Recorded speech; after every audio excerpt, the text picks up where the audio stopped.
All right, so we're gonna continue a wideband, and it's important that we continue this because this is the underpinning of everything I just talked about.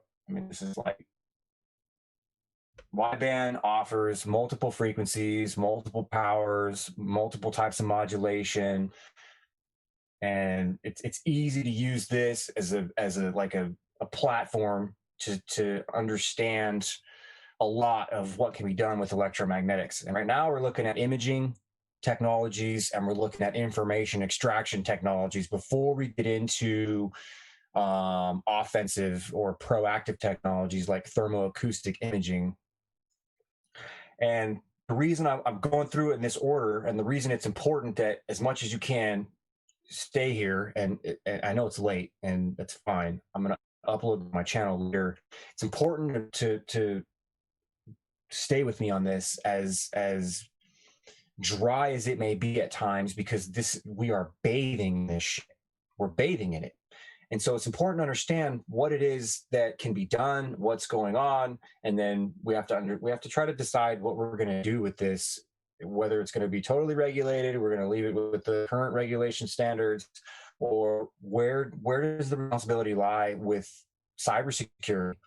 Do you want Norton and McAfee scanning for stuff like this, or do you think it should be left in the hands of the government, or both? Or how do you feel about Facebook having access to the antennas on your phone? Twitter, Google, any cell phone company, they're all going to share now 5G. They're going to have antenna systems up that everybody shares because information is going to come out so fast, bandwidth's going to be so good, quote unquote, that it's everywhere. And so wideband is a really good platform to sort of explore what's going on with these types of technologies. And then we're going to lace in some other things like directed energy systems as time goes on. So we're on 104, and we're going to go through some patents. We're going to go through some white paper type documentation. And then we're going to look at some other patents that are more brain oriented, reading the brain, understanding the brain, manipulating the brain oriented if we have time. And then we're going to get into voice to skull technology. And this is where we get into thermoacoustics. This will be next show or the show after, again, all based on time. But thermoacoustics ties electromagnetics in with sound, in with vibration. And for those of you that are familiar with this idea of everything is vibration, energy, frequency, right? Energy, vibration, frequency, whatever the Tesla triplicate is, it's true. And when we start looking at how biology is manipulated, how biology is understood and imaged, it's all done with energy, light, sound, electromagnetics, creating either vibrations, harmonics, or resonances. And that is the underpinning of no contact. It's the underpinning of no contact manipulation. And what I mean by manipulation is stuff like this. When we covered this briefly, we'll go over it again. And it's this patent that enables electromagnetic energy, whether it be light, radio waves, or millimeter waves, it just all depends, being able to manipulate and influence cellular structures down to your DNA, where they can take a stem cell and they can tell it to be a liver cell or a heart cell based on how they get that stem cell, that base information cell, to resonate. And it's very real. And there's more than one holding company. There's more than one medical based company or companies that provide medical technology, hospitals. One have this kind of tech, and this is why I view big tech is really moving into this merger with pharma, because this is just the future of how we're going to be treated. It's going to be a combination of chemical and directed energy. We're not going to go over this patent tonight, but this is really like it's a good, name when you read this thing: a system and a method for electromagnetic radiation for influencing cellular structures. Like what? You hear, right? You hear, oh, there's nothing wrong with electromagnetics. Everything's fine. The FCC's got it under control. Any power field, whether it be an electric field or a magnetic field or a thermal impact, anything that's below what the FCC or the IC, NRP, or any other international agency, whatever ratings or standards they have, if it's beneath that, then it's completely harmless. And it's not true. It's absolutely not true. And over the course of time, we will look at different things to come to that general consensus that with very low power, very magnetic field, very low electric fields, they were able to manipulate the nervous system. They were able to upset, disrupt, and or heal. All of the above. It's medical. Medical can be helpful, it can be harmful. It just depends on how it's applied. They're tools. Very, very low energy can upset, disrupt, and/or heal the body. And a lot of it is under or within the FCC/ICNRP guidelines. And if it's not, then there are other ways to look at how it could possibly be applied over the network. And what I mean by that is being able to deliver electromagnetic energy well within the legal or the within the power fields, right? So we measure it, 50 feet away, 100 feet away, you're going to get good measurements. And here's why, right? I'm not going to tell you specifically why today. We will go over this in time, but this graph, right, you can see that the electric field, right, is very low at the transmitter, and as it moves away from the transmitter, the electric field is stronger and stronger and stronger. Well, they can manipulate the way they generate electromagnetic energy. It could be light, it could be microwaves, it could be millimeter waves. They can manipulate in such a way that when you measure it with a meter, it's very, very, very low, right next to nearby half mile, a mile away. It could look very low. And as you move farther and farther away from the transmitter, you get something that looks like this. And this is a much stronger energy field. Is really what you're looking at, is a much stronger energy field.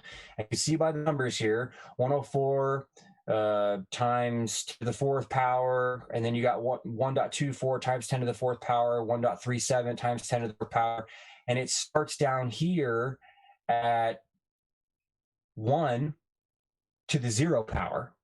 So you're going up by orders of magnitude the further away you go. So when they're evaluating the rating, so to speak, or the health requirements or restrictions, if you will, for the emissions of electromagnetic energy, whether it be from your phone, whether it be from a cell tower, Wi-Fi, or whatever, it could very well come measure within the parameters. And what I'm telling you now is that there are ways to reinforce the electromagnetic waves as they move away from the transmitter to actually make them much stronger. What's legal.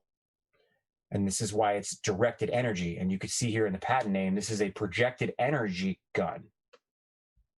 And I'm not saying that's what cell towers are. I'm not saying that's what 5G is.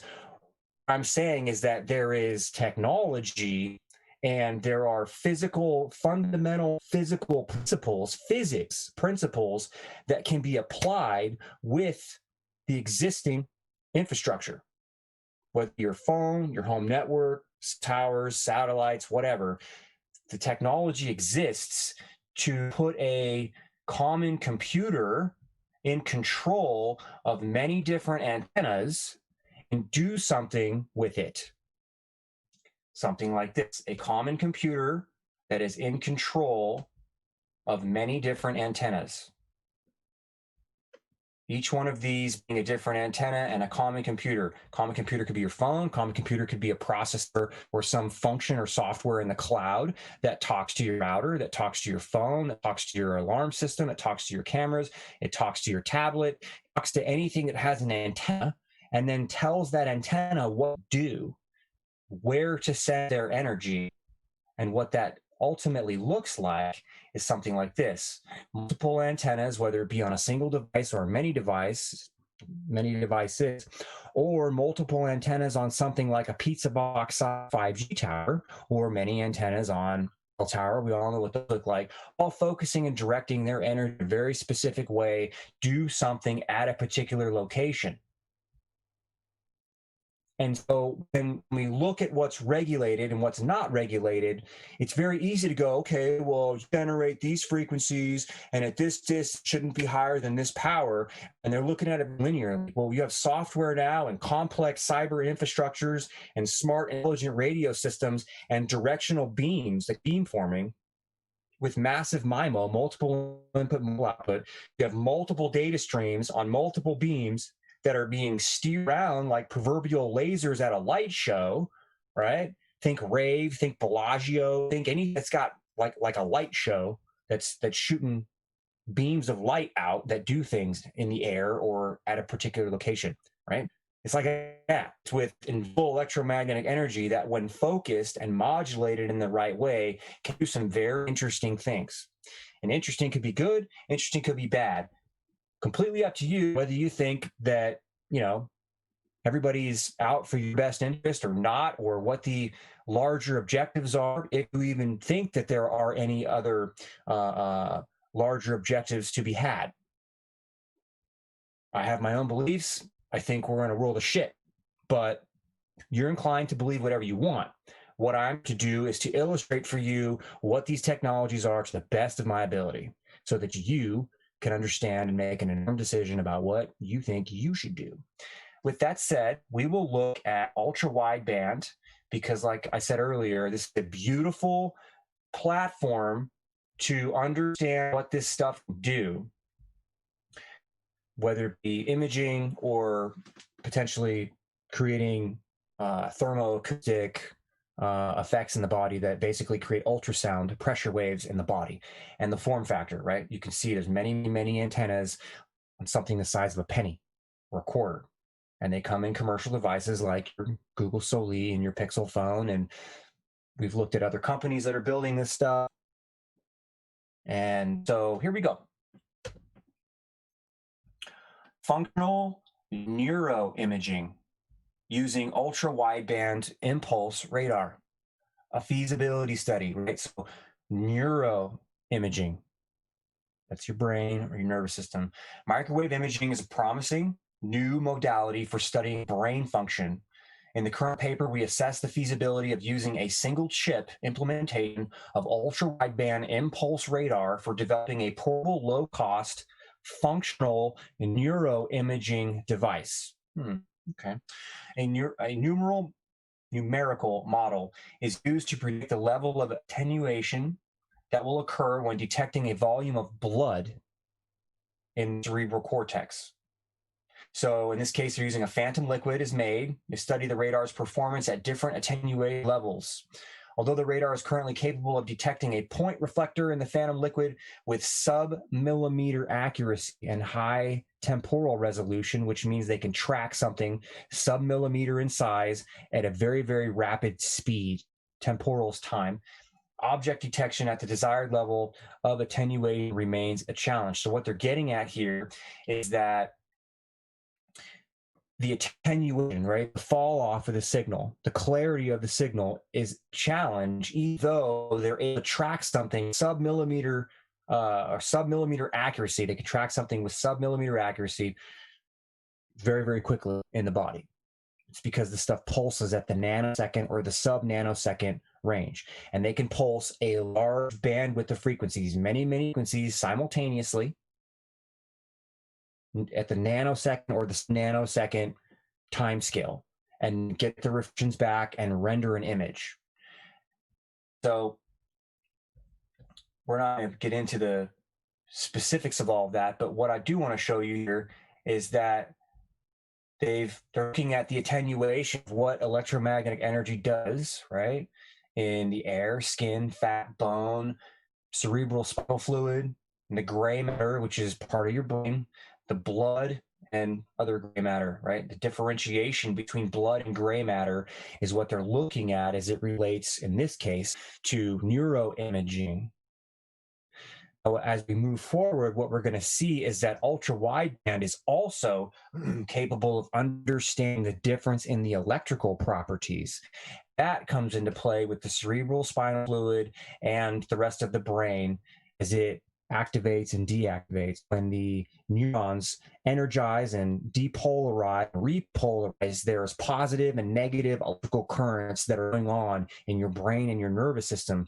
And when these happen, the electrical properties of the tissue change, because the voltage, the electricity, and the energy is constantly in flux as things go on. And so the question then becomes, can they start fusing these different imaging techniques together to create a working real-time render of your brain function, reading your brain, the electrical activity or the change in the electrical characteristics of certain regions of your brain, in addition to the blood flow, because the blood flow in your brain is directly tied to which parts of your brain are being used. So if you're thinking a lot, there are certain regions of your brain based on what you're thinking and how you're thinking, critical thinking or dreaming, or thinking about sex, emotional states, critical states, combinations thereof, activate different parts of your brain, and the blood flow therefore changes in the brain, and it can track that in real time and measure the difference in the electrical properties of the tissue. Now have very complex images that can be rendered and potentially be able to do your thoughts. If you don't think that that's possible, I submit to you, why are all of these types of patents available? And some of them, this one, for example, has been around since 1974, an apparatus and a method for remote monitoring and altering brain waves. Continuous monitoring. Seizures, sleepiness, and dreaming can be detected. Bodily functions such as pulse rate, heartbeat, regularity, and others. Medical diagnosis of patients from remote stations. How do they do that? They don't really tell you exactly how, other than they're sending energy into the brain, more than one beam of energy into the brain, and then they're reading the difference of that with an antenna. And I'll read this for you briefly. And it says a profile of the entire brainwave emission pattern may be monitored. Select areas of the brain may be observed in a single measurement simply by altering the scan angle. They can do that digitally now with beam flipping, which changes the direction of the antenna. There's no physical contact. Transmission to the brain, right, can alter the brain, the natural brain waves, in a desired fashion. And this creates a closed loop compensating system where they send energy into the brain, they read the brain, they send energy into the brain to change the characteristics of what's going on in the brain, and then they read the brain, they understand what those changes did, the changes in electromagnetic energy that they send. They can read the change and then make the adjustments. So they have what they call a closed loop. Observe, orient, decide, act, loop. OODA loop. Observe, orient, decide, act. And they're doing it with electromagnetic energy to monitor and alter brainwave function in a 1974 patent. Electromagnetic signals of different frequencies are simultaneously transmitted to the brain. The signals interfere with one another to create a new waveform, which is modulated by your own brainwaves, because your own brainwaves emit electromagnetic energy. Electric fields, magnetic fields, occurs in your brain naturally. So what's happening is they're inserting electromagnetic energy into your brain. It's interfering or interacting. Interfering is kind of a misleading word. Interfering means it could be only changing rather than just being. And interference is more like a wave interference, where you have a known wave pattern that's being put into the brain, and you have your brain that's creating its own wave pattern. And when those two wave patterns act, they create a new wave pattern. When those two wave patterns interfere with each other, when they interact, when they merge, when they pass through, there is a new pattern that emerges that can be read by an antenna. They can basically reverse process out the signals that they put in originally and have what's left over, which is your brain waves. That's really what this patent says. And it goes on and on and on. And this patent talks about using 1.5 to 5 gigahertz. So you tell me what antennas are available in a modern cell phone that we can even call, a 4-year-old cell phone. And you're going to have antennas that are able to transmit 900 megahertz, 1.3 megahertz, 2.1, 2.5 megahertz, 2.4 megahertz, gigahertz. Wow.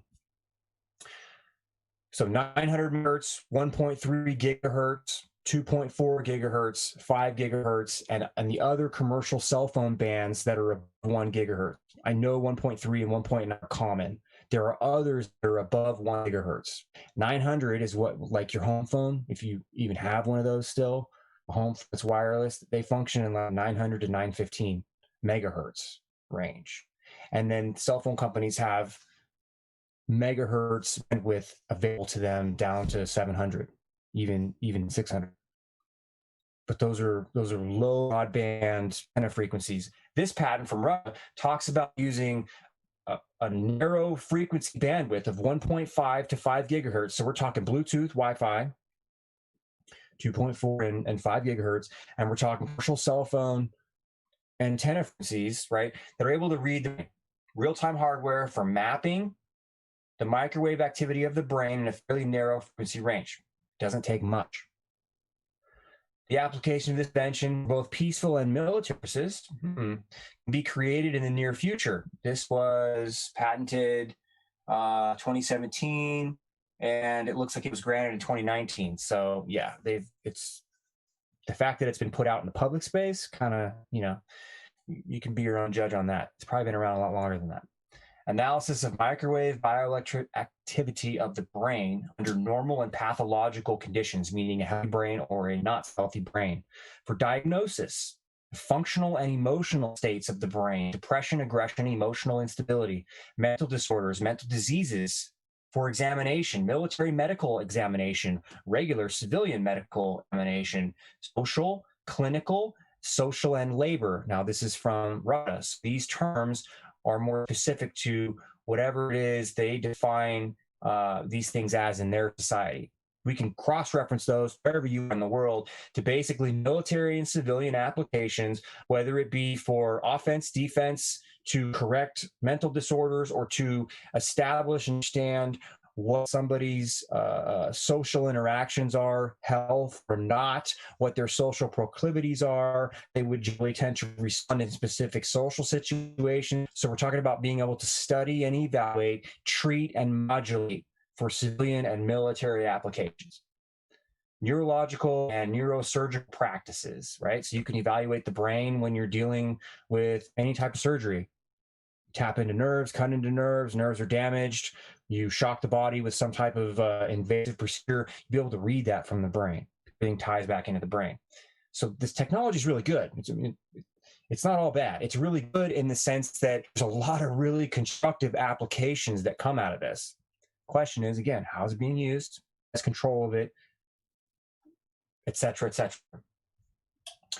And you have different patents that discuss being able to use electromagnetic waves to modulate or manipulate neuronal activities, like put you to sleep while you're driving a car. Not a very fun experience. And so we'll go back to this. Ultra-wideband and understanding blood flow. And they talk about how they run the experiment. Again, this is lab equipment. So when it's out into a form factor that you and I would have, it's going to be in a nice, sleek, second form factor, seamless into something like a monolithic sense platform, like a phone, or embedded into a headrest in your car or in a wall, something like that.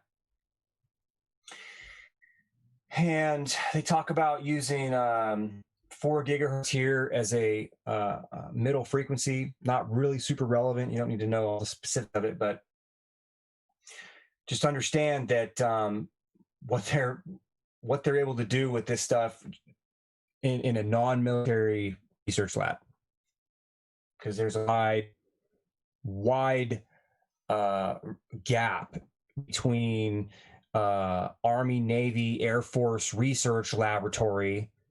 Then you move to like elite Ivy League school laboratory, Harvard, MIT, Georgia Tech, Virginia Tech, Ohio State, Duke, Purdue, Rockefeller.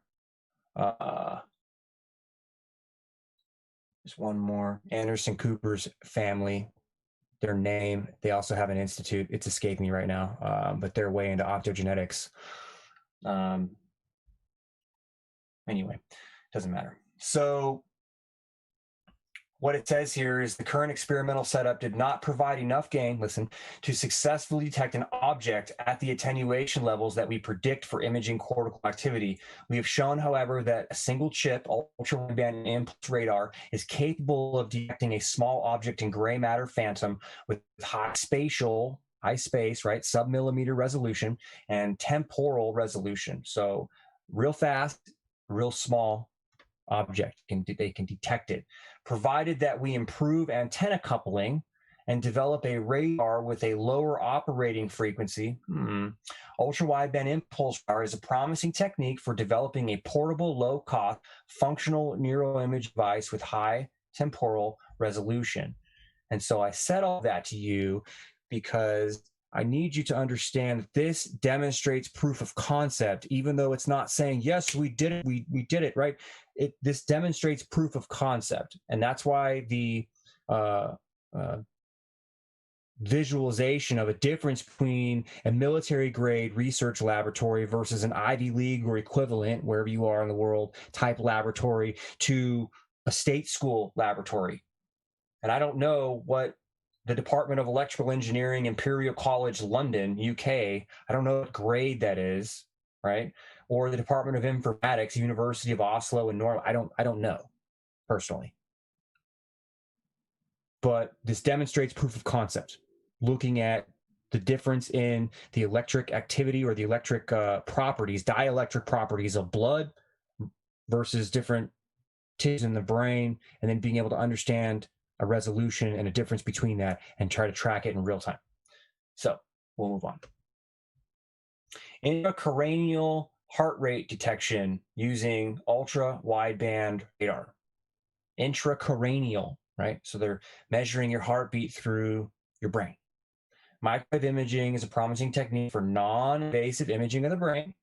A multi-static array of body-coupled antennas and a single-chip pulsed ultra-wideband radar should be capable of detecting local changes in cerebral blood volume, a known indicator for neural activity. So those of you that were here when we were listening to Mary Lou Jepson talk about using infrared light and ultrasound to read the brain and understanding the oxygen content in blood, to understand the use of oxygen in blood, to then make inferences of what parts of the brain were being used at any given time. The common theme here is this idea of trying to understand what the blood is doing in the brain, because the brain is an oxygen-hungry organ. And if you can understand specifically what's going on with blood in the brain, it gives you very detailed information about what brain centers are being used at what time and in what combinations. And that's how the brain works. It's like a little symphony going on up there. And everybody's different. The electrical properties of your brain versus my brain versus anybody else's brain have many similarities, but there are very unique properties as well, because the folds aren't the same, the sides aren't the same, the orientations, the anatomy may look very similar, but there are going to be subtle differences, just like a fingerprint.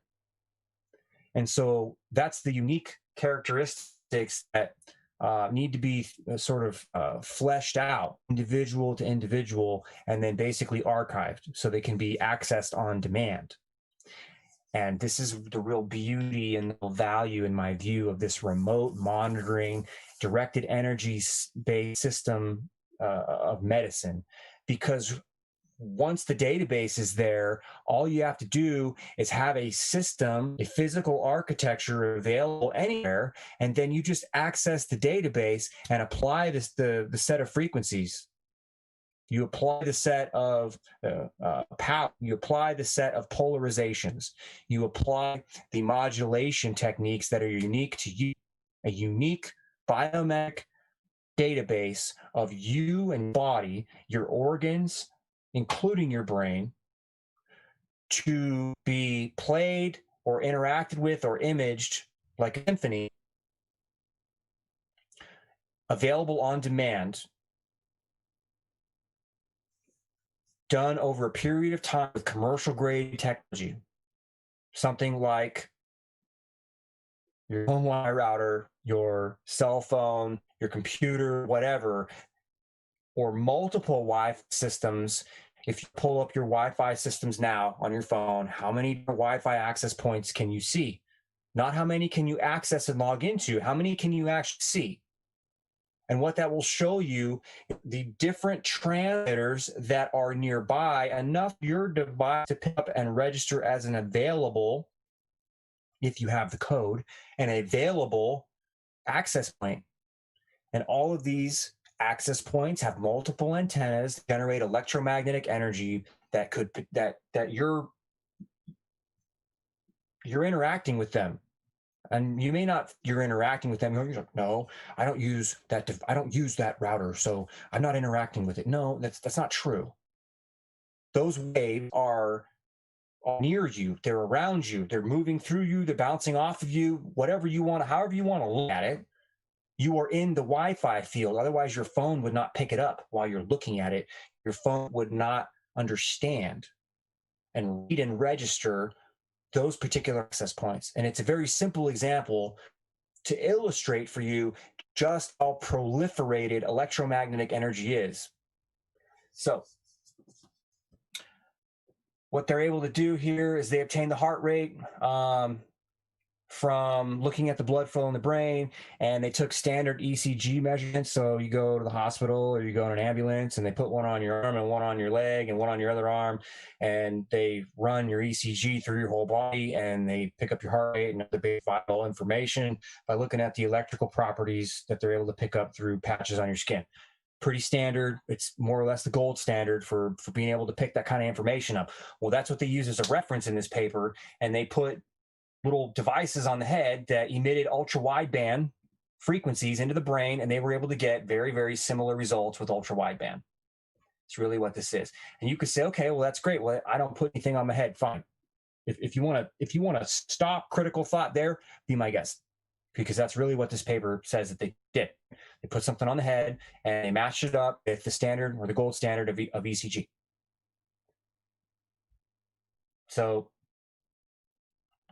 what I'm telling you now is groundwork for what we're going to go through here in a minute, which is this idea of imaging the body, imaging the dielectric properties, the conductivity of each individual tissue, be able to read that in real time, and then simultaneously being able to read and understand subtle vibrations in organs to understand this kind of stuff without any contact. The real underlying premise of this exercise here.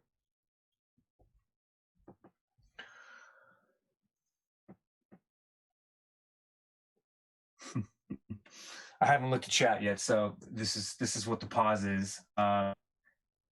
It's funny. I just watched The Dark Knight. I keep falling asleep watching it. I've seen it so many times, but yeah. It's exactly what it is. It's electromagnetic energy being used as sonar, and your body is in the picture.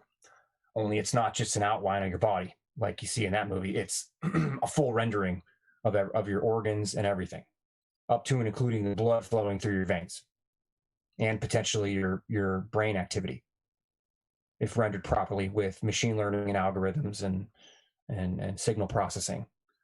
And if your head, good.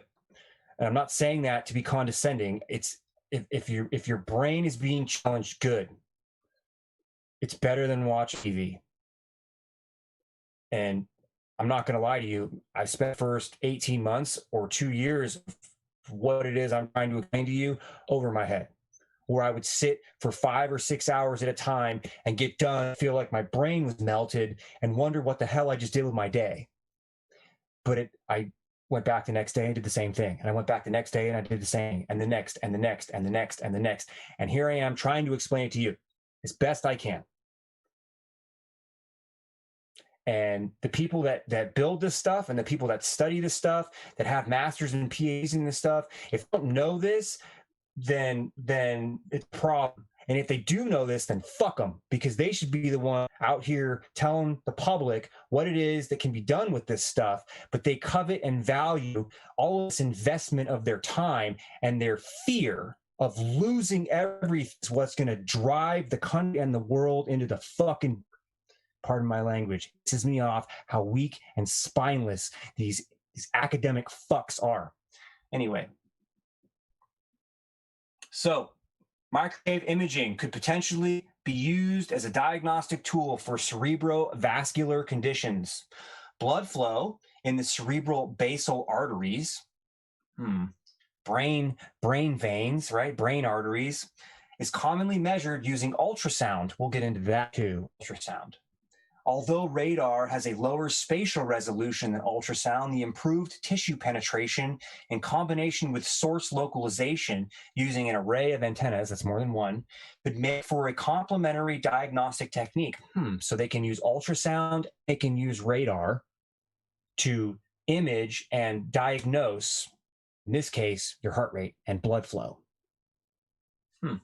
Interesting. However, the importance of the current work lies in the fact that this is the first reported measurement of intracranial heart rate using microwave imaging. Our long goal is to detect changes in the CBV. Got to look that up. Something in the brain, cerebral blood volume, I think is what it is. Use multistatic radar and an indicator for neural activity. Considering this, the detection of the intracranial heart rate serves as the first evidence that cerebrovascular, that's the blood flow in your brain, activity can be measured using radar, showing that functional neuroimaging could lie within reach. Again, proof of concept. And you're talking about, again, the Imperial College of London, UK, University of Oslo, Norway. So same groups doing this stuff. Neuroimaging using ultra-wideband radar, tracking blood flow and heart rate detection using ultra-wideband radar. And we'll continue.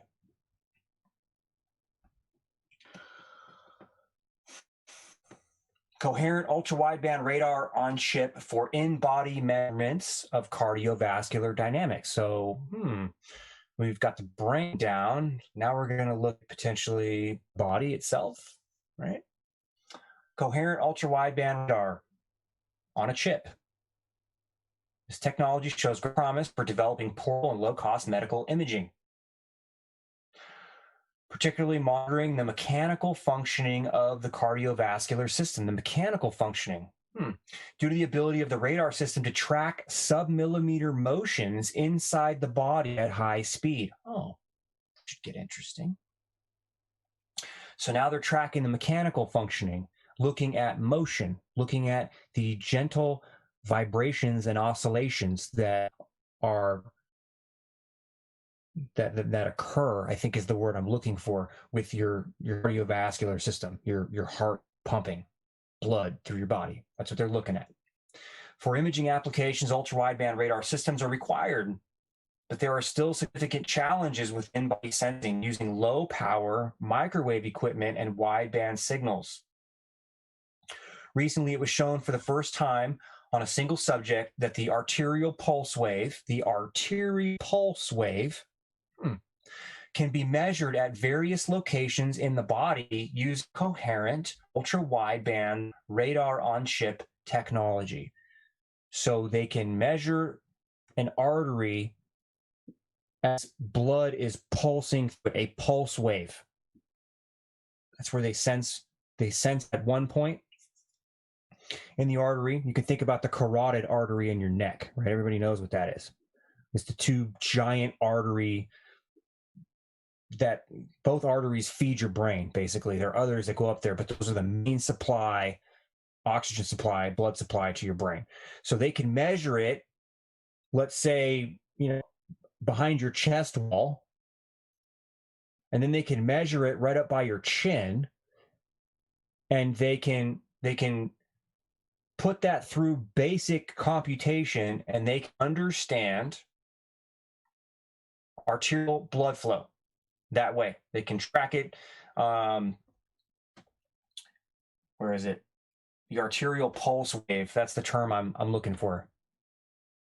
So they can image the gentle pulsing at one point and the gentle pulsing at another point because they have sub-millimeter resolution, and then they time it and understand pulse wave. And you can be identified that way, as well as they can understand your heart health. You know, how elastic is your artery? Is it pumping hard? Does it have a reverberation? Is there even pressure flow? Are the measurements the same at multiple locations? I mean, there's a lot of different ways to look at that kind of information to determine cardiovascular health, which could be a good thing. So the current work provides more substantial evidence in the form of new measurements and improved methods to demonstrate that cardiovascular dynamics can be measured using radar on chip. Results across 4 participants were found to be robust and repeatable. Cardiovascular signals were recorded using radar on chip systems and electrocardiography, ECG. Through ECG aligned averaging, the arterial pulse wave could be measured at a number of locations in the body. Pulse arrival time could be determined with high precision, and blood pressure, pulse wave propagation, the movement of heart, pumping blood through the artery, that movement of the blood through the artery, pulse wave propagation through different arteries was demonstrated. They were able to track this stuff with ultra-wideband. In addition, cardiac dynamics were measured from the chest. So that means through bone, through muscle, all of that. This work serves as a first step in developing a portable and low-cost device for long-term monitoring of cardiovascular system and provides the fundamental necessary for developing ultra-wideband radar-on-chip imaging systems. And they talk about using non-ionizing radiation. Electromagnetic radiation in the microwave frequency band is non-ionizing and is considered safe to use at low power levels as long as tissue heating is within limits. This is current standard, which is why they're saying that this is okay. So everybody's bought into this idea that electromagnetic radiation is not harmful, it is completely benign, as long as it doesn't heat up your tissue. So you've got the medical community, you've got academia, you have government regulations all functioning under the same premise. And as time goes on, I will show you gaps in that thinking. It's dangerous if it's not managed properly. So it talks about microwaves penetrating the body better than optical radiation, right? It's true. And they talk about the different types of radar, wideband Doppler, continuous wave Doppler, and they have basically pulsed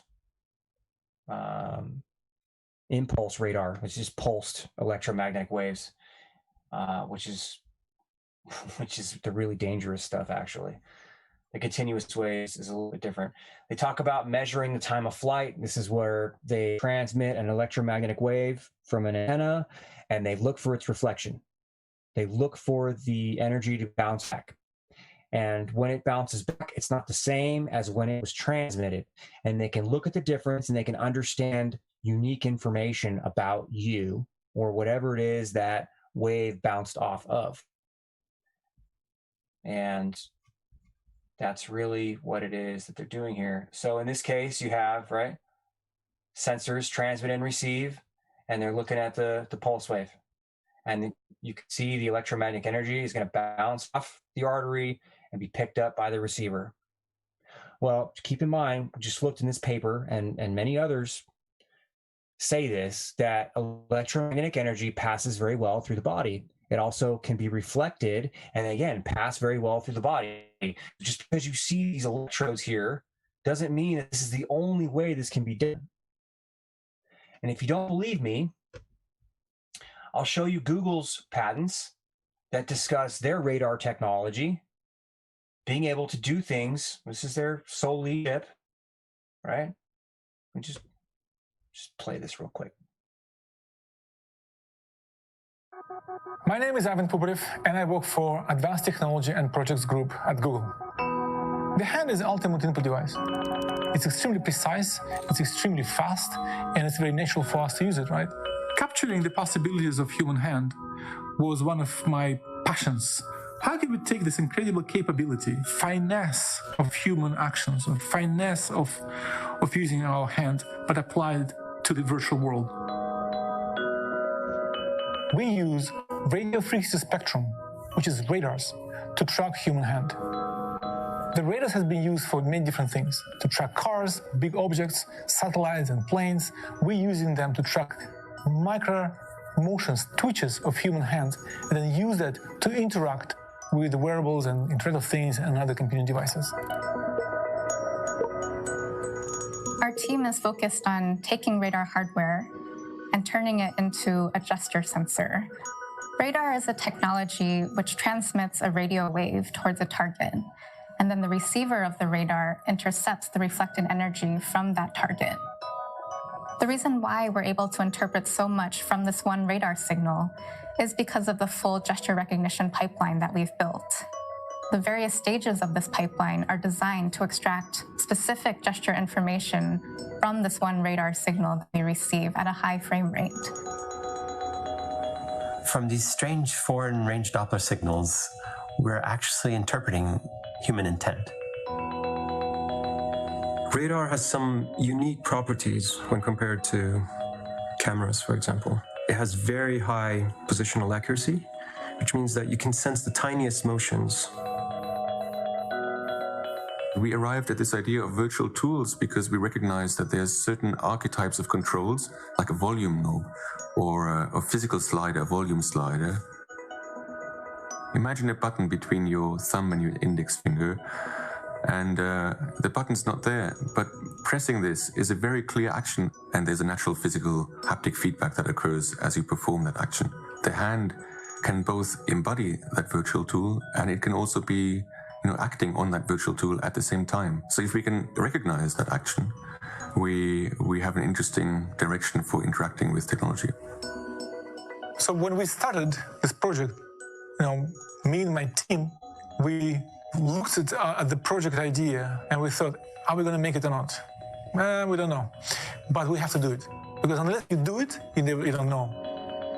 And what I think I'm most proud of about our project is we've pushed the processing power of the electronics itself further out to do the sensing part for us. The radar has a properties which no other technology has. It can work through materials, can embed it into the objects. It allows to track really precise motions. And what is most exciting about it is that you can shrink the entire radar and put in a tiny chip. That's what makes this approach so promising. It's extremely reliable. There's nothing to break. There's no moving parts. There's no lenses. There's nothing. It's just a piece of sand on your board. Now we're at a point where we have the hardware where we can sense these interactions and we can put them to work. We can explore how well they work and how well they might work in products.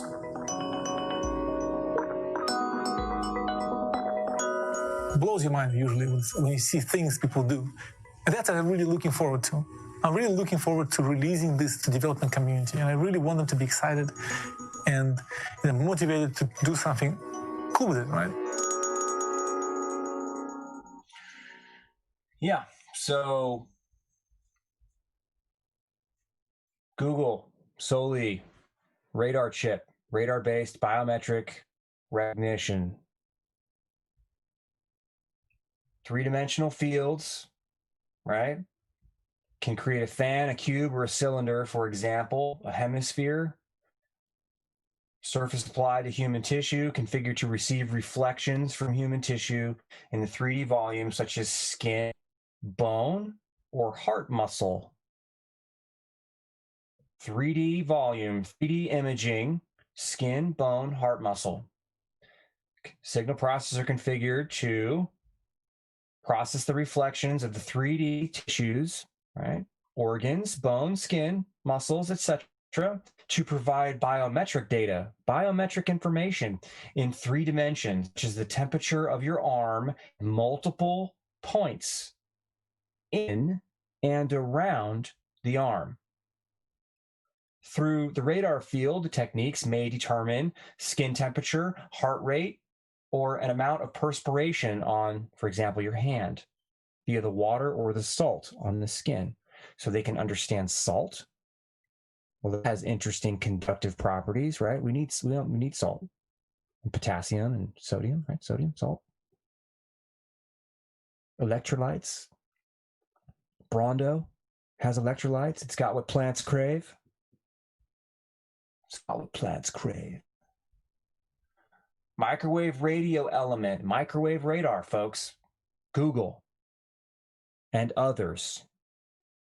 Your 60 gigahertz capable phone, your 60 gigahertz capable Wi-Fi router, it's just one frequency spectrum that this is possible.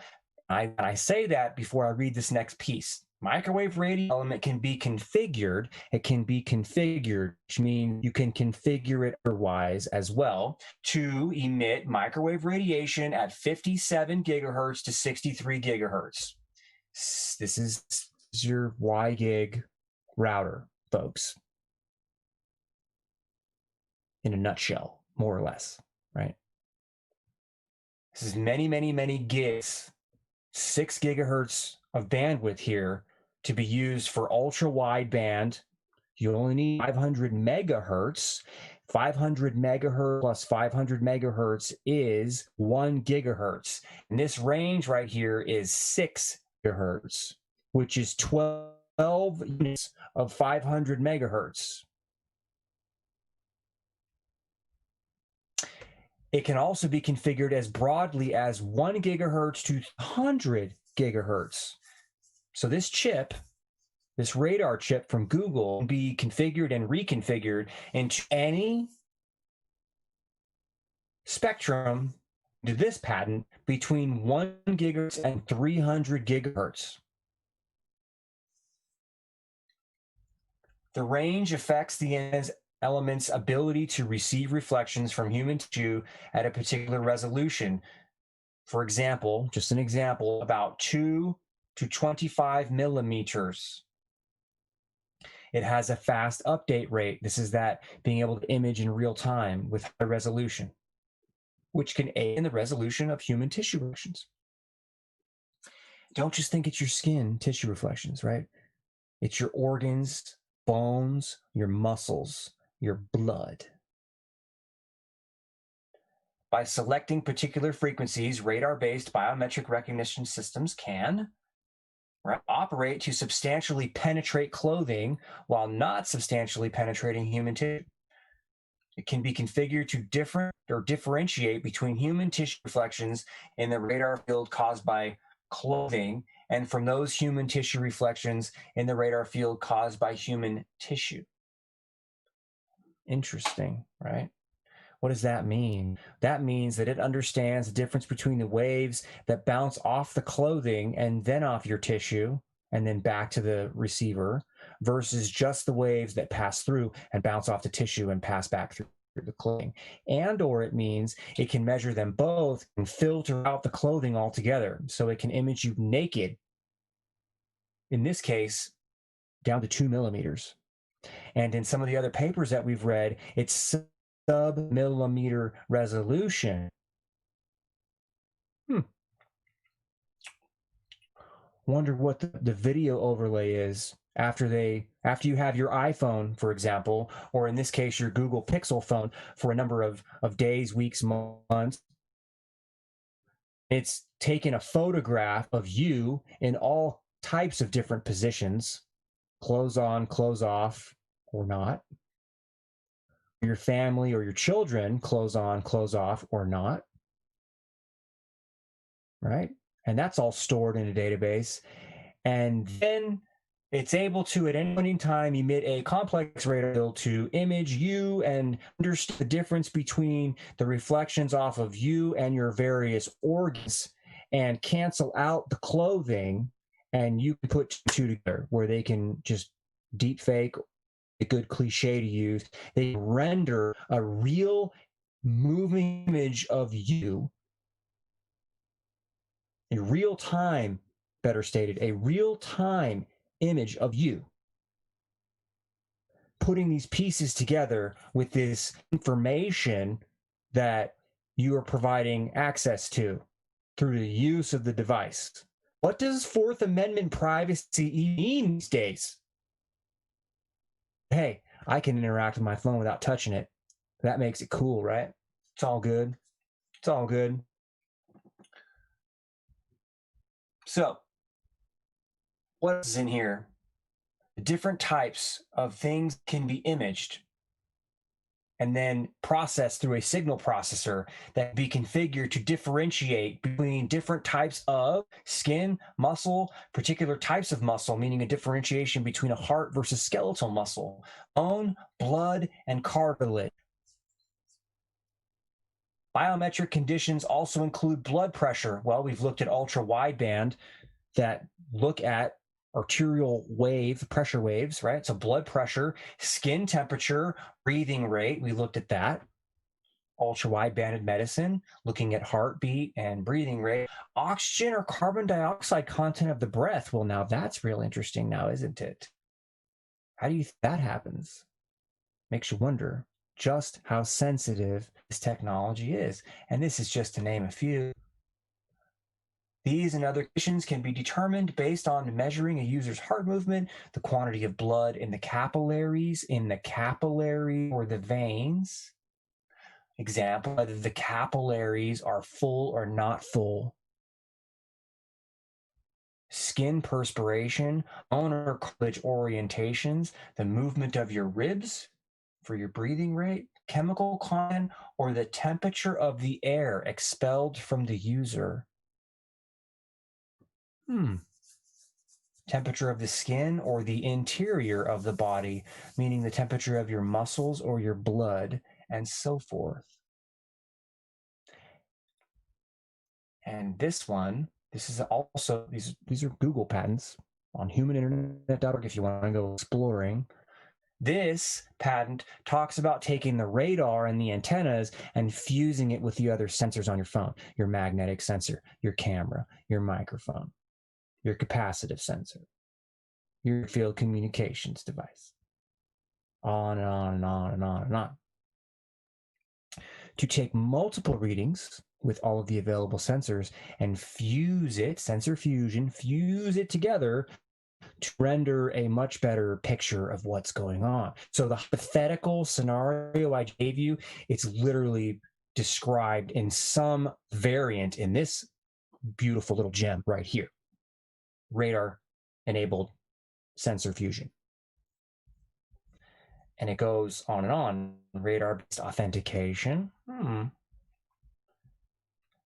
Radar-based gesture sensing, right? So that's that video we just watched, was all the cool, cute, fluffy things you can do, like interact with your thermostat or your radio or your alarm clock, or I can draw with just using my hand. I don't even need a pen. I don't even need a little pen on my tablet anymore. I just draw using my hands. And what you see here is this idea that something like a fucking smartwatch, if it'll load, right? A smartwatch can emit different types of radar fields so that you can interact in real time with a radar emitting device that fits in a form factor like something on your wrist.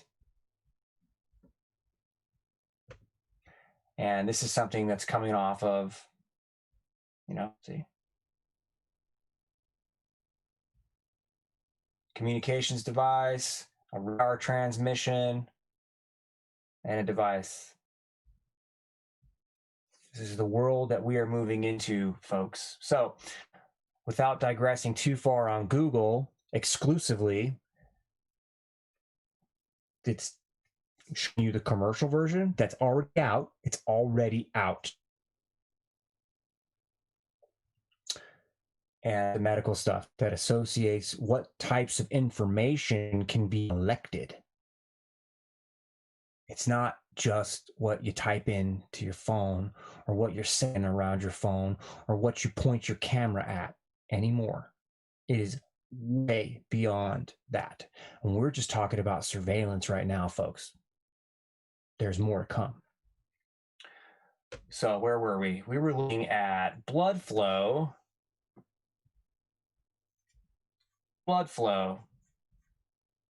And this idea of using radar and matching it up with the gold standard of ECG and coming up with very, very similar patterns.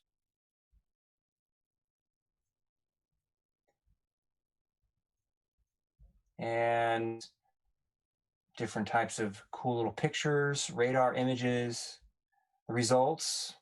Heartbeat was successfully measured using radar, yeah, at all on-body positions for 4 participants. So they were able to take your heart rate anywhere on the body that they chose in this particular pattern. It says, with the exception of the upper arm measurement in participant 3. So they're just being completely transparent with their results.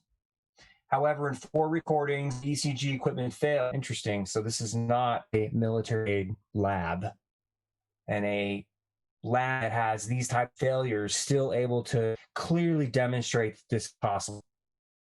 So here are the graphs, and they're similar. Again, we're not going to go through all this. We will continue. This is an interesting website. It's pay to play, right? IEEE, you've got to pay to get here. And I don't have resources at this point to subscribe any longer. I did for the first year, and I didn't know what I was looking at when I subscribed. And now that I would have a better idea of it, I can't for now. Hopefully at some point this will change, because there is a gold mine of information that is submitted through the IEEE. This is an international clearinghouse for all kinds of information, of electrical information.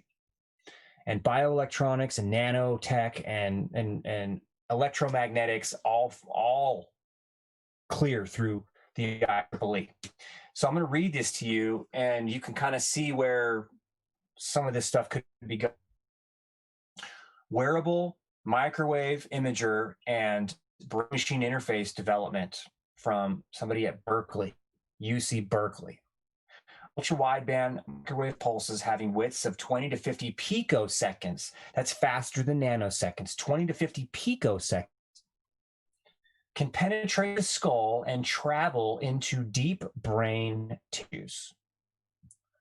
So, electromagnetic energy, ultra-wideband, pulsing electromagnetic energy in picosecond speed, at the picosecond speed, can penetrate the skull and travel into deep brain tissues. Think deep brain stimulation. Think deep brain imaging, hypothalamus, pituitary, pineal, brainstem, limbic system, deep penetration. And when we get into acoustic waves, just remember this piece right here. It's important, because if they can generate acoustic waves, now they can start resonating and vibrating mechanically, in addition to electrical and or magnetic resonance. You have resonance, magnetic resonance, you have mechanical resonance. Deep brain stimulation with non-invasive techniques. This is where this is going. Some of the more offensive or proactive or therapeutic applications, technology like ultra-wideband or electromagnetics in general, and what we'll get there. Recently developed radar integrated circuits can generate customizable pulses, launch them into the cortex, and monitor the resulting reflections from the brain tissue boundaries. The amplitude of these reflections varies slightly in real time due to metabolic changes in brain tissue. Metabolic changes in brain tissue. You mean like the oxygen content, the electrical activity? When a neuron fires, it depolarizes and then repolarizes. And through that process, it looks like a heartbeat on an EKG. Bleep, bleep, bleep, bleep. Well, the brain depolarization, repolarization looks like that too. It's very similar, not identical, very similar. But it goes through that process where it depolarizes and it spikes, and then it goes back down and it goes through a repolarization period that drops below its normal resting state. So it's got a resting state, and then it spikes when it passes basically a change of 30 millivolts. When it changes around 30 millivolts, it'll spike, automatically spike. It'll go all the way up to its max, and then it'll fall back down. It will go below its resting state and then curve back up and then start going flat again. And this happens in the millisecond time scale. millisecond. These people are talking about pulsing in the picosecond. So you have micro, nano, and then pico. So you have orders and orders of magnitude faster pulsing than the neuron is able to fire and come back to resting state. Many orders of magnitude of pulses of energy to a neuron or a group of neurons before that neuron can come back to its normal resting state. Picosecond pulsing versus millisecond action potential firing in neurons. So the amplitude of these electrical variations, right, varies slightly in real time. Metabolic changes in the brain tissue, undergoing localized activity, enabling functional activity to be spatially mapped. So because they can pulse fast, they can image and understand these subtle variations, right, in the tissue boundaries, looking at the difference in the amplitude of the reflections. So what they're talking about is they're pulsing electromagnetic energy, ultra-wideband, into tissue, and they're reading the reflection of that. And because they're going through electromagnetic fields, electric fields and magnetic fields generated by your brain, and through the changes in the electrical properties of the tissue as the brain is working, as the brain is stimulated, they're able to measure those changes in real time based on the reflections of the energy that they're putting into the brain, the ultra-wideband that they're putting into the brain. The arrival time of these reflections also varies with the pulsation of the arterial walls, the blood supply in the brain, additionally facilitating real-time imaging of the neurovascular structures. So here we are again, looking at the blood flow in the brain that is being measured and tracked and correlated with change in the electrical and magnetic properties of the brain while you're pulsing electromagnetic energy in the picosecond scale, faster than nanoseconds. A helmet under development with 120 dual channel radar integrated chip shows promise for enabling a wearable brain machine interface. And this piece is where you can allow your mind to go, okay, cool, well, I just won't get one. I think that's where the technology stops. And I admit to you that you shouldn't do that. Because as soon as they get this refined, if they have it ready, they'll just reduce it to get the same resolution, the same degree of brain-machine interface, only they'll use 64 integrated radar chips in a helmet. And then they'll go down to 32. And then they'll go down to 16. And then they'll go down to 8. And then they'll go down to 4, go down to 2, and then potentially to 1. And if you don't think that's possible, we'll use single channel EEG. Let's throw in MIT just to see if something comes up. Real-time smartphone-based sleep staging using one-channel EEG.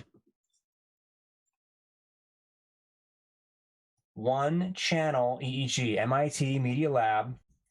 Automatic and real-time sleep scoring is necessary to develop user interfaces that trigger stimuli in specific sleep stages. So they employed, right, smartphone applications with deep learning, real-time adaptation of a single-channel electroencephalography sensor. So one little thing you stick on your head, one, to infer from a distributed convolutional neural network, CNN. The most trusted name news. This isn't really CNN, but it's the same acronym. Convolutional neural network with AI and deep learning. All these terms may sound foreign to you. What it is advanced algorithm doing shit through a computer to understand what's going on with you or to process large amounts of data. A more general way of saying this is it's machine learning and algorithms that are run through powerful computers. And I say that, and we have smartphone in here because your phone literally is narrowband AI at this point, AI chipset in new phones. So they run through powerful computers to gather lots and lots of data and make sense of it. Polysomnography, PSG, is the gold standard for sleep staging, requires a human score, and is both complex and resource intensive. Our work demonstrates an end-to-end smartphone-based pipeline that can infer sleep stages in just 30-second epochs with an overall accuracy of 83.5% on a 20-fold cross-validation for 5-stage classification of sleep.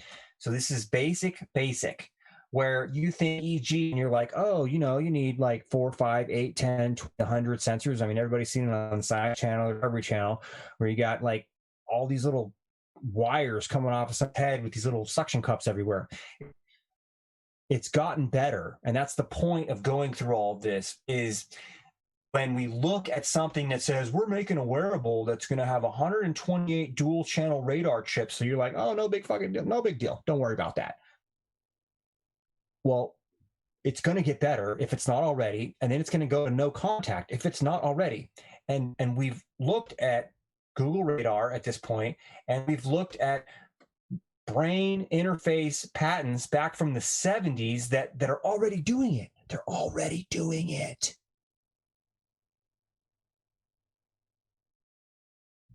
So we'll continue. Exist functional imaging methods, functional magnetic resonance, fMRI, has evolved to where rudimentary thought identification is being achieved. So fMRI, right?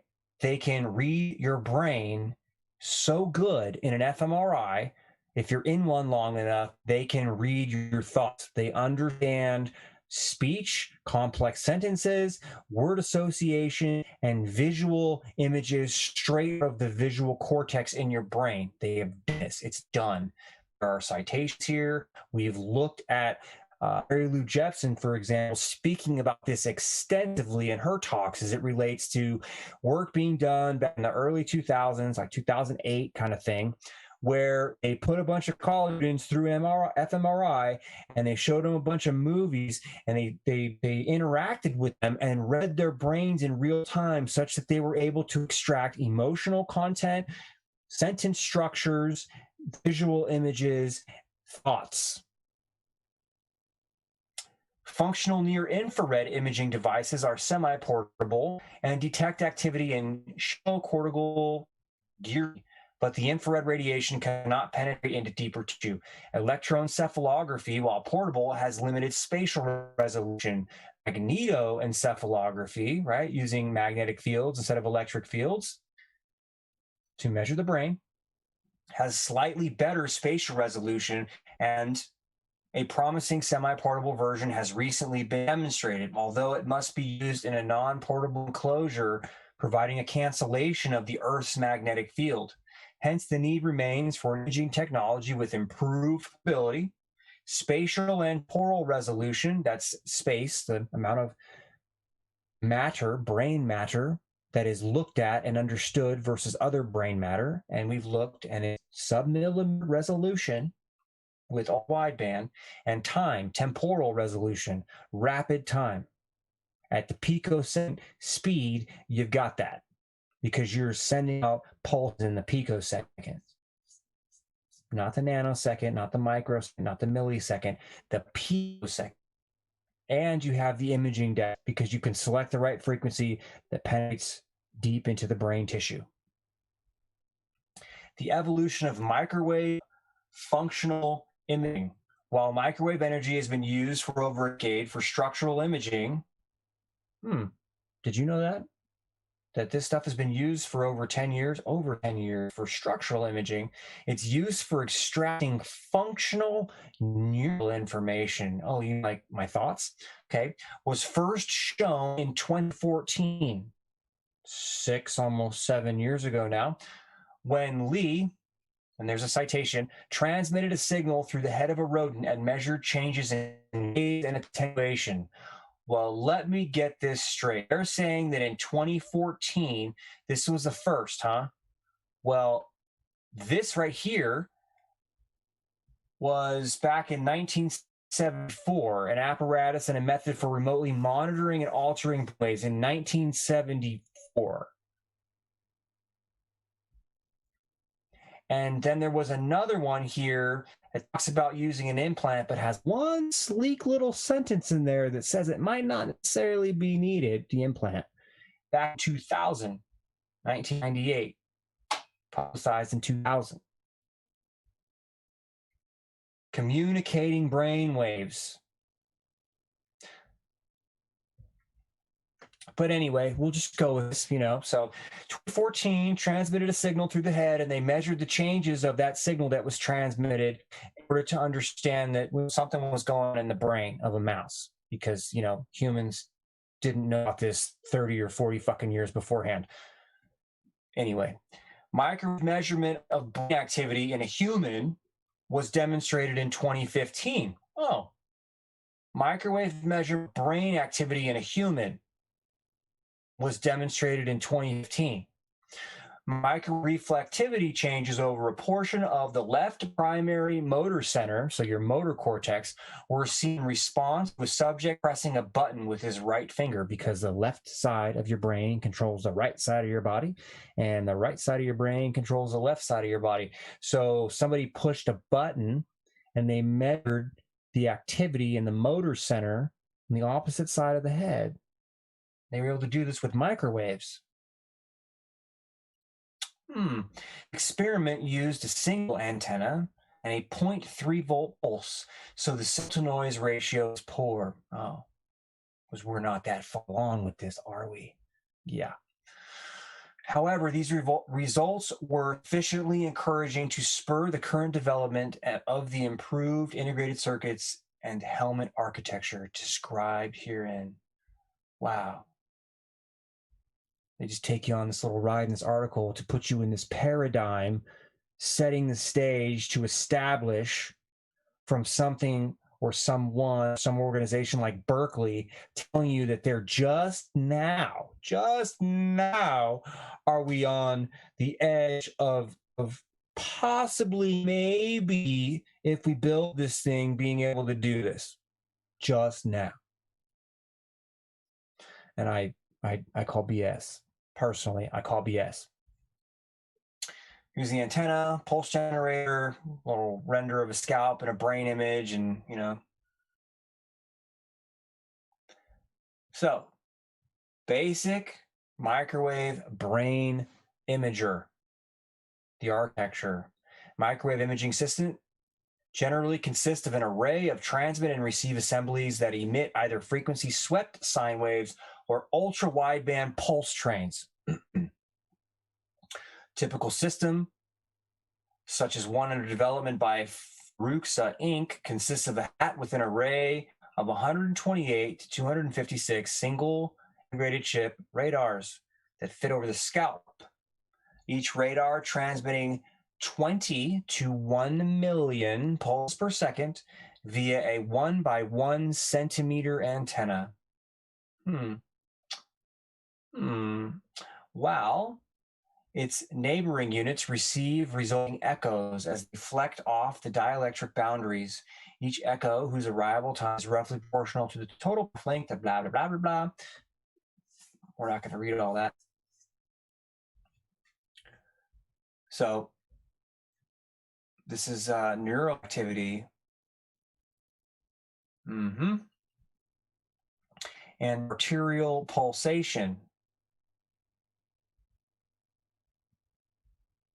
They are reading the subtle variation of waves.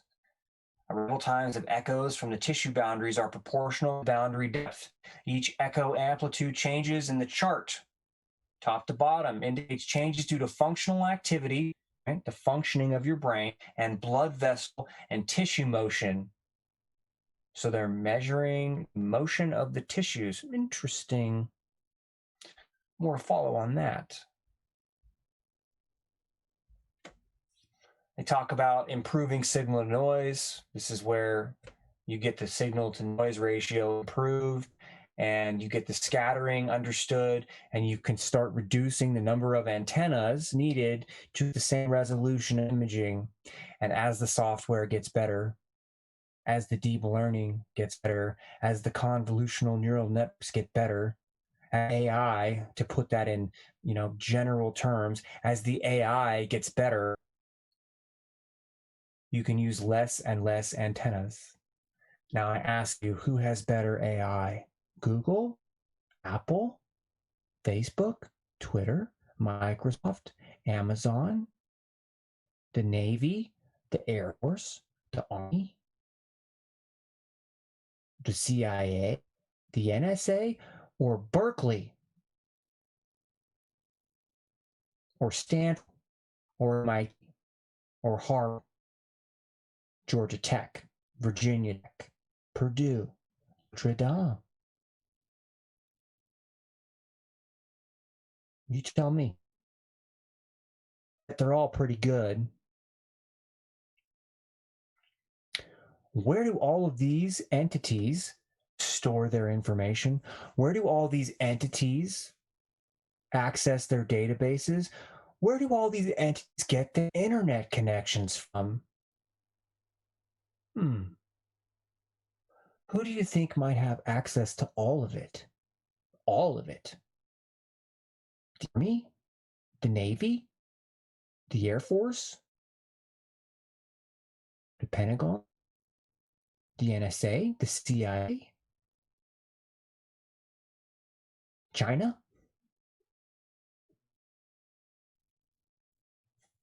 Apple? Microsoft? Amazon?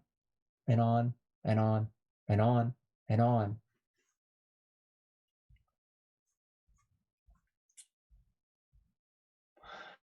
Conclusion: welcome to the new world, and wake the fuck up.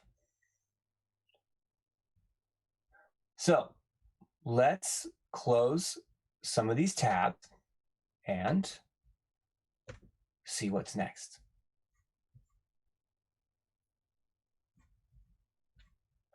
Went through all this. Microwave medical imaging. We'll just review this briefly because we read this.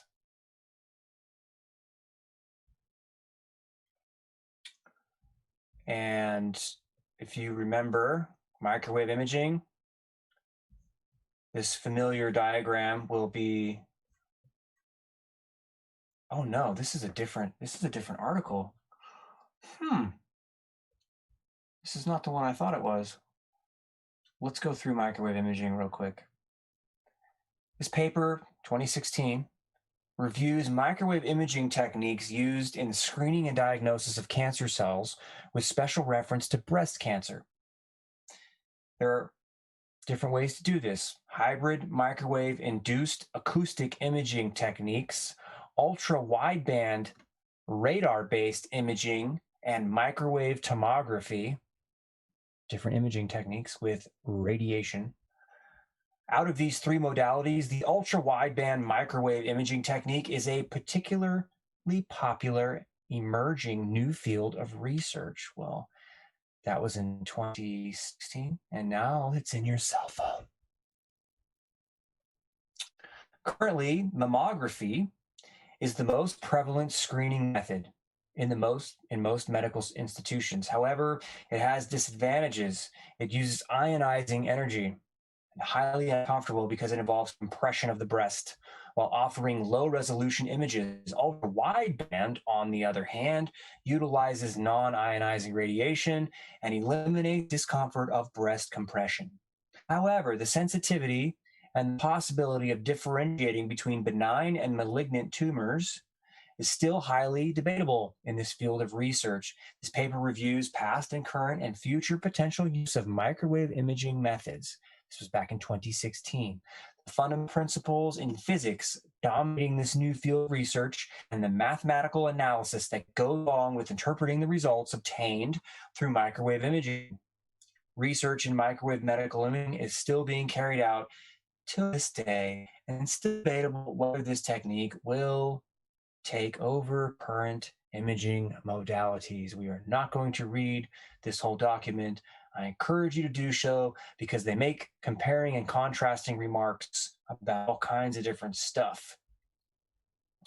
And it's good to understand that mammography is a commonly viewed standard as it relates to things like acoustic imaging. They use ultrasound, they use photoacoustics where they use light to excite the cells and excite the tissue, and they have thermoacoustics, which uses microwave energy to excite the tissues, the cells, to generate the ultrasound, to then read the ultrasound that's been generated with the same type of system that's used for pregnancy. It doesn't stop there. You think, well, hell, what good is that, right? Well, remember that we've already seen briefly in some of these ratings that we've looked at that ultra-wideband can pick up on subtle vibrations of tissue like the brain and or the heart and or the lungs and or the arterial walls, artery walls, sub-millimeter resolution looking at vibration. So what's stopping a basic conversion of being able to sample at the picosecond or the nanosecond with ultra-wideband radar, looking at the vibrations that are made with some type of acoustic generating procedure, whether it be with light photoacoustics or very same system, microwave or millimeter wave energy emitted potentially from ultra-wideband to create the ultrasound, but then also simultaneously image it. And what do you have? You have a completely closed loop system that is able to interact with tissue, thermally heat it up, create ultrasound, and then read the vibrations that are made by the ultrasound by watching the tissue vibrate back and forth, as well as the very same system being able to read and understand the change in the properties of the electromagnetic waves that are bouncing back based on the electrical characteristics that are changing as a result of the microwave or millimeter wave energy being emitted into the body or transmitted into the body. And I know that sounds like a lot, but we're going through this step by step. Radiation, ultra-wideband, transmitted into the body, changing the electrical properties of tissue, which can be understood. The waves that are transmitted into the body being reflected back, and look at the changes in the wavelength, polarization, and other characteristics, the amplitude, etc., of the waves as they bounce back, which change based on the electrical properties changing. And the same system can transmit waves into the body and thermally heat up the tissue to create ultrasound, which then creates vibration, which moves things around in the body, that the very same system can read and image, all with the same ultra-wideband platform. And this is why we've picked ultra-wideband, and this is why we're going to go over it for weeks. Do this mammography.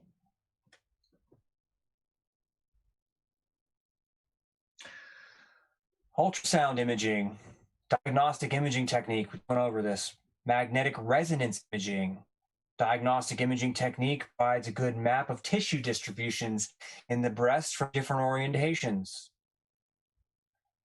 MRI utilizes a combination of strong magnets and an RF coil. We'll get into that one day too. Or where you apply multiple magnetic fields to generate it's like a quadrature magnetic field, 4 different magnetic fields interacting in the same space, and then you insert electromagnetic energy. It does some really cool stuff to your ions. You can regulate and control the ion flow in the brain or in any other tissue or any other material that happens to have ions in it. Sodium, potassium, calcium, chloride, and more can be regulated with complex magnetic fields and ion resonance, cyclotron ion resonance. They can do it without magnetic fields too, but anyway, so the advantages of microwave imaging techniques talks about them being favored over previous outline methods because they're non-invasive, right? You don't have to put anything in the body. No surgery is required. Doesn't induce any breast compression, right? Aside from this, the technique gives immediate results and is highly sensitive in detecting cancer in the breast. It's non-ionizing, makes it significantly safer. It utilizes low illumination power levels, making it ideal for regular screening. Like anytime. Microwaves are hence resulting to be better and safer diagnostic techniques while offering a more distinct electrical contrast between cancer tumors and healthy breast tissue. Lower power radio frequency signals, lower health risks, more comfort to the patient. So they're lower in cost, right? Well, it's come standard in phones now, so you can see that the cost is minimal when compared to the expense for building and maintaining and running a CT machine or an MRI machine. With the widespread use of microwaves in everyday life, especially in telecommunications, the manufacturing costs of essential components has decreased dramatically. This has enabled components to become smaller, cheaper, and more powerful in the construction of new microwave image systems. Recent studies have shown that microwave imaging can also be developed as a detector for perfusion-related changes in the brain. And used for imaging modality for stroke management. Recently, ultra-wideband microwave imaging has also been widely researched for early breast cancer detection.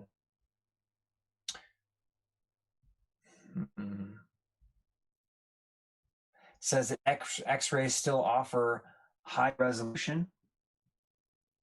Interesting. There are presently 3 types of microwave imaging techniques used in the medical field. There's passive, hybrid, and active approaches. Several approaches to active microwave breast imaging include tomography and radar-based methods. Radar. Tomography reconstructs the map of electrical properties in the breast using measurements of energy transmitted through the breast. Huge here, folks. So they're creating maps of the electrical properties in the breast using the measurements of energy transmitted through the breast, what I've just said a few times now, while radar-based approaches detect strongly scattered objects, such as tumors, using measurements of energy reflected. Now, these things can be done simultaneously, radar-based and tomography-based. Passive microwave imaging basically involves the measurement of temperature contrast between cancer tissue and normal ones. Cancer cells do not have the thermoregulatory capacity. They can't disperse heat as easily. The ability to keep temperature within certain boundaries. So they irradiate the tissue and they look for hot spots and they call that a tumor.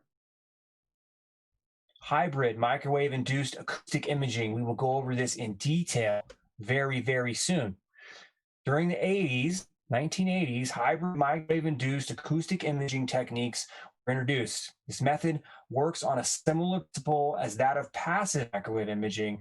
This time, microwaves are used to selectively heat tumor cells Once the tumor cells absorb this heat, they expand and generate sound waves, acoustic waves, which are detected with the aid of an array of ultrasound transducers.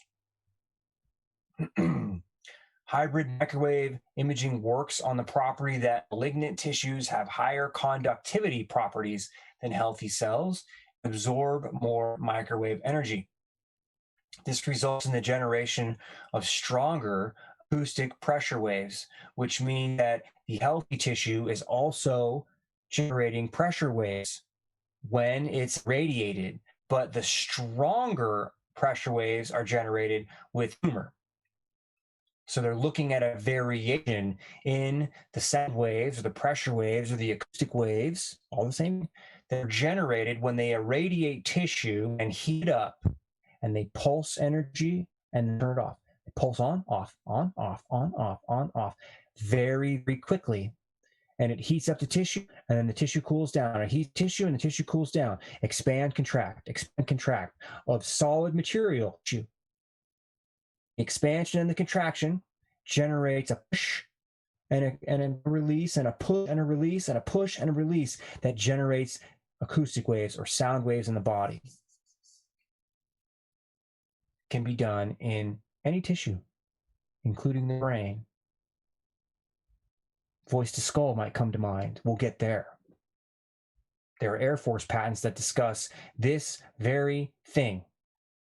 Thermoacoustic properties to transmit sound, language, speech, whatever, into the brain directly, using the brain as a demodulator.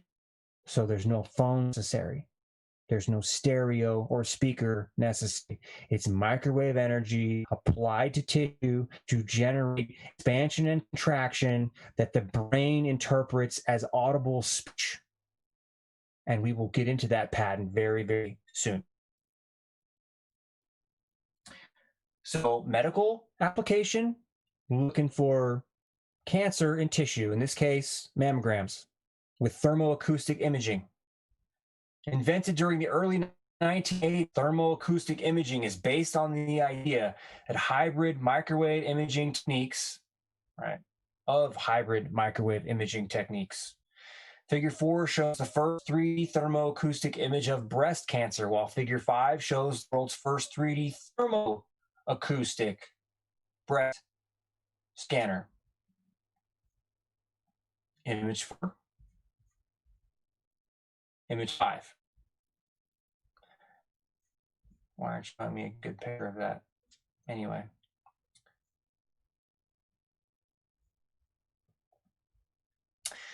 These thermoacoustic images, Figure 5, consist of axial, coronal, and sagittal views of cancer cells.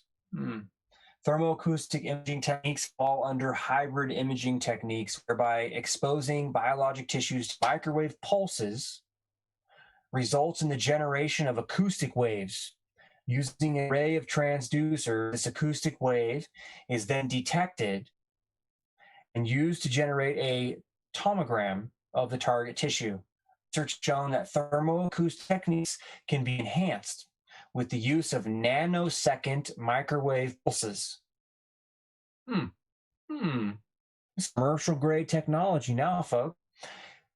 Theory also suggests that the shorter the wavelength of the pulse, the higher the resolution of the generated images. Millimeter wave, huh? Millimeter wave technology online. Enjoy your Y gig, 60 gigahertz. Enjoy your pixel phone with a scalable radar chip that can go up to 300 gigahertz. And the new FCC released wavelengths, new FCC released frequency bands for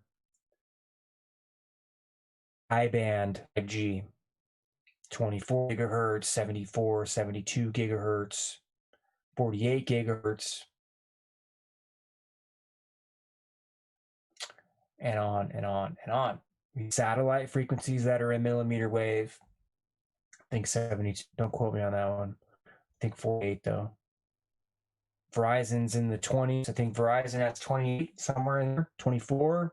And then AT&T's got the 48 or 42 gigahertz, like the entire thing, a whole gigahertz or more. Where are we at? 5 minutes.